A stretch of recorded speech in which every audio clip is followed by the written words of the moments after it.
दोस्तों तकरीबन 1 kg पालक थी और उसको मैंने पानी में डाल के उबाल लेना। तो तकरीबन आपने इसके अंदर 1 गिलास पानी डालना है।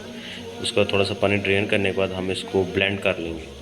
तो अभी हम इसको सिर्फ 2 से 3 बॉयल के लिए हमने इसको उबालना है। जी तो देख सकते हैं आप माशाल्लाह से बॉयल आ गया है और अल्हम्दुलिल्लाह बेहतरीन तरीके से पालक है वो बॉयल हो गया। अभी हम इसके अंदर से पानी भी निकाल लेंगे क्योंकि पानी हमने ज़्यादा डाला था। तो उसके बाद जो पालक रह जाएगी उसको अच्छे तरीके से हम ब्लेंड कर लेंगे। इस तरह के बर्तन में हम इसको अच्छे तरीके से ड्रेन कर लेंगे और ये देख सकते हैं माशाल्लाह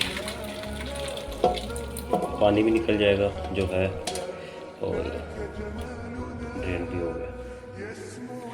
पानी इसके अंदर मैंने बिल्कुल खुश्क कर लिया, लेकिन हम थोड़ा सा पानी इसमें ऐड कर देंगे ताकि ये ब्लेंड हो जाए, वरना ये ब्लेंड नहीं होगी। जी तो दोस्तों देखें माशाल्लाह माशाल्लाह कितना बेहतरीन हमारा पेस्ट तैयार हुआ पालक का। तो आपको यकीनन ये तरीका आज जो मैं जिस तरीके से ये बनाऊंगा इंशाल्लाह बहुत ही मज़ेदार लगेगा। तो सबसे पहले हमने ले लेनी है ये प्यारी सी कढ़ाई। जी तो दोस्तों सबसे पहले हमने 1 किलो पालक और आलू की रेसिपी के लिए तकरीबन 1 कप हमने ऑयल ले लेना है। आप घी भी इस्तेमाल कर सकते हैं, लेकिन पालक में ऑयल ही ज़्यादा इस्तेमाल करें क्योंकि जब ये जम जाता है तो इतना मज़ेदार लुक नहीं दे रहा होता। तो कोशिश कीजिएगा जब भी आपने पालक को तैयार करना है तो आपने ऑयल इस्तेमाल करना है। जी तो दोस्तों हम तकरीबन यहाँ पे 2 दरमियाने साइज़ के प्याज कटे हुए डालेंगे।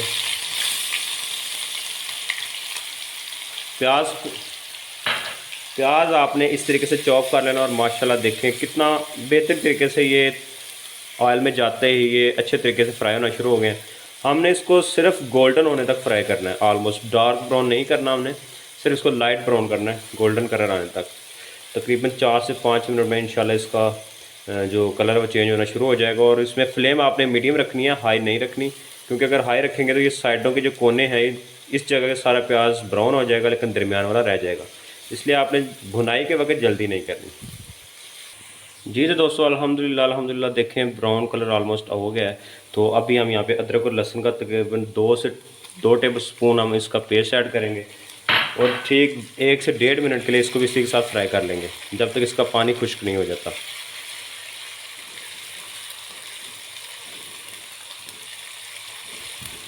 जी दोस्तों तकरीबन 2 मिनट हो गए हैं। अभी हम यहाँ पे जो टमाटर हमने चॉप किया तो उसी के साथ 2 से 3 हरी मिर्च है वो भी हमने चॉप कर ली थी, वो इसी के अंदर ऐड है।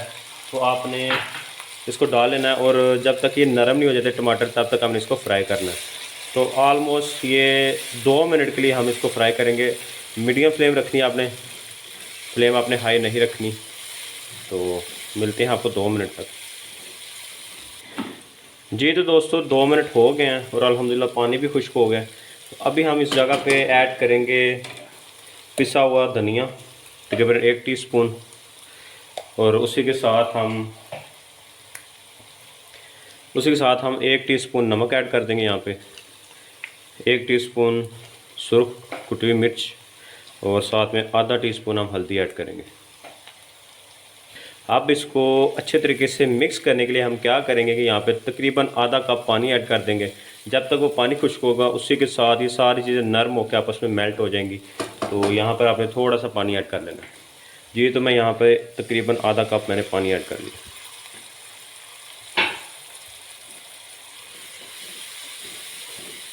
इसका ये पानी डालने का ये फ़ायदा है कि ये जो मसाले हमने डाले ये जलते नहीं हैं और अच्छे तरीके से मिक्स भी हो जाते हैं और मेल्ट भी हो जाते हैं आपस में। तो बेहतर यही है कि इस जगह पे आप पानी थोड़ा सा ऐड कर लें। अब हम सिर्फ इसे 2 से 3 मिनट के लिए फ्राई करेंगे जब तक इसके अंदर से जो पानी है वो ख़त्म नहीं हो जाता और उसके साथ हम आलू ऐड कर देंगे। जी तो देखें 2 से 4 मिनट हो गए अल्हम्दुलिल्लाह और आप देख सकते हैं कितना ये बेहतरीन तरीके से मेल्ट हो गया और नरम हो गया सारा का सारा मसाला। अभी हम इस जगह पे आलू को ऐड करेंगे। आलू मैंने तकरीबन दरमियाने साइज़ के 2 से 3 अदद आलू काट दिए और उसके अंदर डाल लेंगे।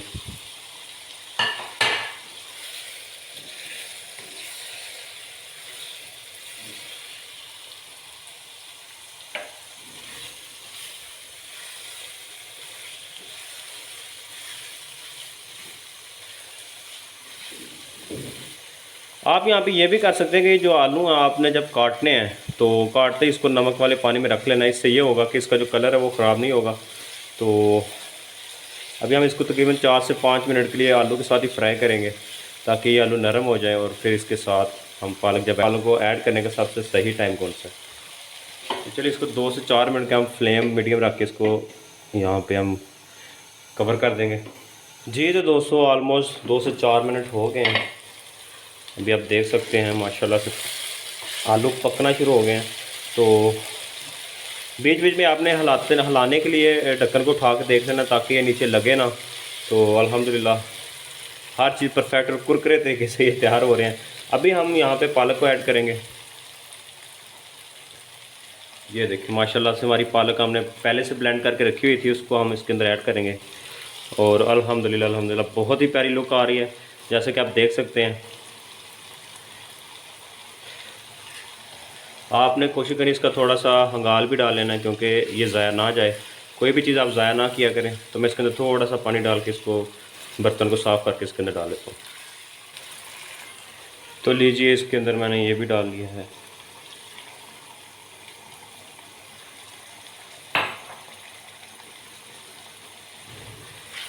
अब हम इसको अच्छे तरीके से मिक्स कर लेंगे। अभी आप देख सकते हैं ऑयल अभी से ज़्यादा होना शुरू हो गया। तो आपने यहाँ पे फ्लेम आप मीडियम कर लेनी है और इसको अच्छे तरीके से आपने मिक्स कर देना आपस में। ये जो मसाले तमाम है ये सारे पालक के अंदर ऐड हो जाएगा। जब तक ये पानी, पालक का जो पानी है वो खुश्क नहीं हो जाता और वो लैदा नज़र नहीं आने लगता, तब तक हमने इसको पकाना है। फ्लेम आपने मीडियम रखी है यहाँ पर। और माशाल्लाह से अभी से इतना प्यारा कलर नज़र आ रहा है। तो सोचिए जब ये तैयार होगी तो किस लेवल की ये तैयार होगी अल्हम्दुलिल्लाह। तो आप इसी तरीके से अगर बनाएंगे तो इंशाल्लाह आपको ये बहुत ही पसंद आएगी। अभी हम तकरीबन इसको 5 मिनट के लिए कवर कर देंगे। जी तो दोस्तों माशाल्लाह से तकरीबन 4 से 5 मिनट हो गए हैं और अल्हम्दुलिल्लाह चेक करें फुल हमारी रेसिपी तैयार हो रही है। अभी ऑयल और घी लैदा नहीं हुए। तो आपने जो फ्लेम थोड़ी सी मीडियम कर देनी है, पहले लो की हुई थी। मैंने फ्लेम को मीडियम से लो इसलिए किया था ताकि इसके अंदर जो आलू है वो कच्चे ना रह जाए। तो इसीलिए आपने भी स्पेशली इस चीज़ का ध्यान रखना कि आलू को पकाने के लिए हम अगर फ्लेम को मीडियम करना पड़े तो कर लें। तो अल्हम्दुलिल्लाह अभी ऑयल और पानी अलहदा नहीं हुए, जैसे ही होते हैं तो आपको फाइनल लुक में दिखाता हूँ। जी दोस्तों अभी इसको कवर को हटाते हैं और आप देख सकते हैं माशाल्लाह से ये देखें ये ऑयल है ये बिल्कुल अलहदा हो गया ये अल्हम्दुलिल्लाह।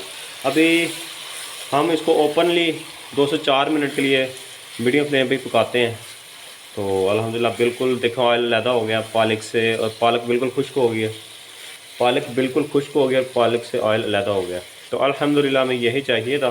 तभी हम इसको मज़ीद 5 से 7 मिनट के लिए ओपनली फ्राई करेंगे ताकि मज़ीद जो इसके अंदर रह गई है पालक के अंदर जो मज़ीद थोड़ा सा पानी रह गया वो भी ख़त्म हो जाए और जो आलू हमारे थोड़े से गलने हैं वो भी गल जाए। तो यहाँ पे अक्सर लोगों को ये मसला आता है कि जो उनके आलू हैं वो सही तरह गले नहीं होते। तो आपने यहाँ पे कोशिश ये करनी है कि आप थोड़ा सा पानी भी ऐड कर सकते हैं ताकि उस जो आलू हमारे आपके कच्चे रह जाते हैं वो आपके पक। यहाँ पर जो हमने आलू डाले हैं वो बिल्कुल माशाल्लाह से ऑलमोस्ट 70 से 80% पक गए हैं। अभी तकरीबन 20% रहते हैं। तो इसलिए हम इसको मीडियम से लो फ्लेम थोड़ा सा रख के हम इसको पका रहे हैं। मेरे पालक बनाने में आलू को गालने की सबसे बेहतरीन ट्रिक ये है कि हमने जब आलू डाले थे तो उसको अच्छे तरीके से हमने फ्राई कर लिया था, उसके बाद हमने पालक को डाला था। लेकिन अगर आपसे ये गलती हो जाए कि जनाब वो पालक आलू आपने सही तरीके से फ्राई नहीं किए तो आप उसमें पानी भी ऐड कर सकते हैं, इसका कोई इशू नहीं है। जी तो अगर हम यहाँ पे देखें कि आलू अच्छे तरीके से गल गए करें तो आपने इस तरीके से आलू को उठाना है और ये फिसल भी सकता है क्योंकि मैंने चम्मच नीचे वाला है वो नरम ही है। तो ये देखें अल्हम्दुलिल्लाह कितना बेहतरीन तरीके से आलू गल गए। तो अब इसको डिश आउट करते हैं और फिर आपको दिखाते हैं। जी तो दोस्तों माशाल्लाह माशाल्लाह देखें हमारी ये जो रेसिपी है आज आलू पालक की वो कितनी खूबसूरती से तैयार हुई है और अल्हम्दुलिल्लाह बेहतरीन तरीके से आलू भी गले हैं और प्याज जो पालक है वो इसके अंदर अच्छे तरीके से मेल्ट हो गई। और देखें आप जब इसको खाएंगे तो अल्हम्दुलिल्लाह से याद करेंगे कि कोई रेसिपी आपने खाई है। आलू पालक तो अमूमन खाते रहते हैं लेकिन ये जो ब्लेंड के तरीके से आज बनाई गई है इंशाल्लाह ये तरीका आपको बहुत ही ज़्यादा पसंद आएगा। तो आज की ये रेसिपी आपको कैसी लगी मुझे कमेंट सेक्शन में ज़रूर बताइएगा। और ऐसी और इंटरेस्टिंग वीडियोस को देखने के लिए और ऐसी रेसिपीज़ को देखने के लिए मेरे चैनल को सब्सक्राइब करना मत भूलिएगा। तब तक के लिए अपना बहुत सारा ख्याल रखिएगा और अपनी दुआ में याद रखिएगा। अल्लाह हाफिज़।